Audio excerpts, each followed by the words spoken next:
Bem-vindo ao Vestibular em Cena. Hoje nós vamos tratar de Simão Bolívar na prova da Unesp de 2017. Portanto, como sempre, bora pegar papel e caneta para nós estudarmos. Calma, antes de a gente começar a aula de hoje, promessa é dívida. Nós aqui estamos para fazer os agradecimentos públicos aos primeiros parceiros de nossa campanha no Apoia-se. Muito obrigado, Maria Clara, Milena Monfredini, Lucas Bustamante e a Sueli Cursino.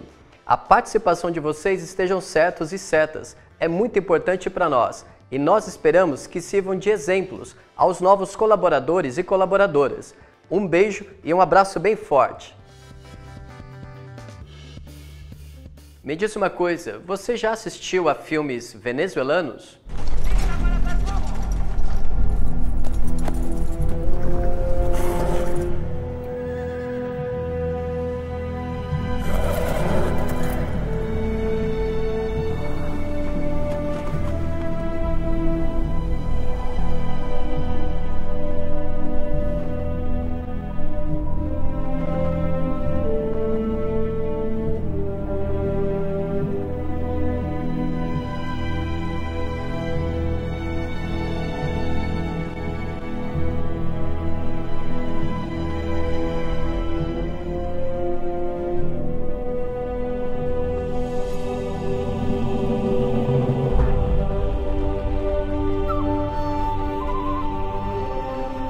E que tal imaginar uma superprodução que vai narrar a carreira política daquele que é considerado o grande libertador da América Hispânica, Simón José Antonio de la Santíssima Trinidad y Palacios Ponte Blanco, vulgo Simão Bolívar? Pois é, esse filme de 2014 vai nos acompanhar para nós analisarmos os processos de independência na América Latina, na prova da Unesp de 2017. O filme que nos acompanha nessa aula é reconhecido como a coprodução mais cara da América Latina. Teve apoio financeiro de Alemanha, França e Espanha e foi rodado em mais de 7 países. Acontece que as suas bilheterias não fizeram justiça aos mais de 50 milhões de dólares de seu investimento. Apesar disso, representou a Venezuela no Oscar de 2015. E, cá entre nós, vale a pena dedicar as suas 2 horas porque as imagens são belíssimas e o desempenho de Edgar Ramírez, uma espécie de Ricardo Darín da Venezuela, também faz valer a pena.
Porém, além dessa referência do cinema comercial, eu também gostaria de pedir licença e apresentar para vocês um trechinho de um vídeo que nós gravamos in loco para poder trazer especialmente para essa aula do Vestibular em Cena. Saca só! E aí, meus caros, tudo bem?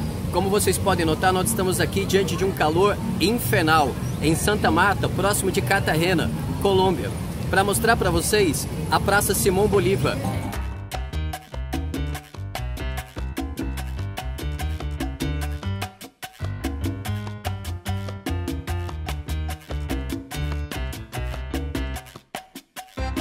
Pois é, o Simão Bolívar é conhecido por aqui como El Libertador. Ele é uma espécie de Dom Pedro I da América Hispânica. Afinal de contas, ele foi o libertador de Venezuela, Equador, Colômbia, Panamá e o fundador da atual Bolívia. Pois é, nós tivemos a oportunidade de conhecer Colômbia nesse janeiro de 2017. E eu posso dizer com segurança para vocês, não faltam por lá sítios, praças e ruas públicas em homenagem ao grande libertador, isto é, a Simão Bolívar. Grande parte desse imaginário se deve à influência que o ex-presidente venezuelano Hugo Chávez exerceu sobre a região agora nessa primeira década do século XXI. Porém, que fique claro, o próprio Marx, lá nos idos de 1850, sob encomenda do New York Daily Tribune, chegou a cogitar e também questionar se de fato a carreira política de Simão Bolívar se prestava mesmo à democracia e ao anti-imperialismo. Pois é, esse papo de bolivarianismo e a sua confusão com o socialismo cá entre nós é uma questão bastante delicada e também muito contemporânea. Agora, quanto ao filme que nos acompanha, ao contrário, ele vai na direção oposta e faz questão de romancear a biografia do libertador e sublinhar o seu caráter iluminista e também os seus trunfos militares, cujo exército chegou a conquistar um território maior do que o Império de Alexandre Magno. Ops! Na verdade, conquistar não, porque afinal de contas os seus exércitos nunca conquistaram o povo. Ao contrário, emanciparam os latino-americanos do Império Espanhol. E para a gente entrar nesse clima, vamos à questão 35 da prova da Unesp de 2017. Acompanhe o enunciado. No movimento de independência atuam duas tendências opostas. Uma, de origem europeia, liberal e utópica, que concebe a América Espanhola como um todo unitário, Assembleia de Nações Livres. Outra, tradicional, que rompe laços com a metrópole, somente para acelerar o processo de dispersão do Império. O texto refere-se às concepções em disputa no processo de independência da América Latina. Tendo em vista a situação política das nações latino-americanas no século XIX, é correto concluir que, como se vê, o mexicano e Nobel de Literatura Otávio Paz identifica duas linhas de ação no processo de independência da América Hispânica. O primeiro, iluminista e, portanto, liberal, estava ligado à elite criolla, que era a elite colonial que conduziu o processo de emancipação.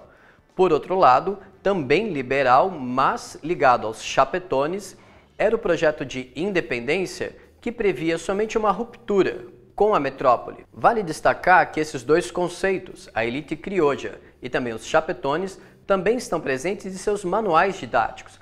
É muito comum encontrar essas tensões políticas quando se trata de independência da América Hispânica nos livros de história. E diante dessas divergências, prevaleceu o projeto político, intelectual e iluminista das elites nativas, isto é, criollas, que, inspiradas no pan-americanismo de Simão Bolívar, conseguiram colocar em prática a independência das atuais regiões de Venezuela, Peru, Bolívia, Colômbia e Panamá. Agora, antes de a gente comparar a independência da América Hispânica com a da portuguesa, vejamos as alternativas. A letra A pode até te seduzir, mas você tem que ficar atento e atenta para o fato de que o território da América Latina também é marcado por grandes tensões ao longo do século XIX, como por exemplo a Guerra do Pacífico e também a Guerra do Chaco. A letra B também não responde à questão porque, como nós sabemos, infelizmente, a instabilidade é uma marca da história da América Latina, basicamente por dois fatores.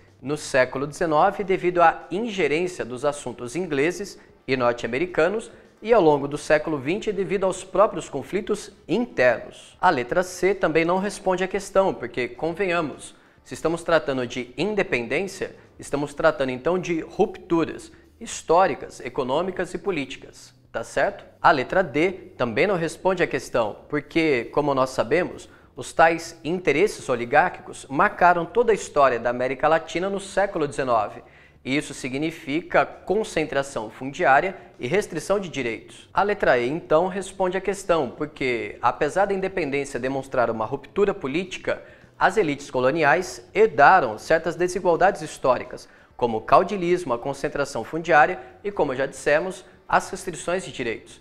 Portanto, a alternativa correta é a letra E. Nós pensamos em fechar essa aula de duas maneiras. Em primeiro lugar, vale reforçar algo que nós já dissemos.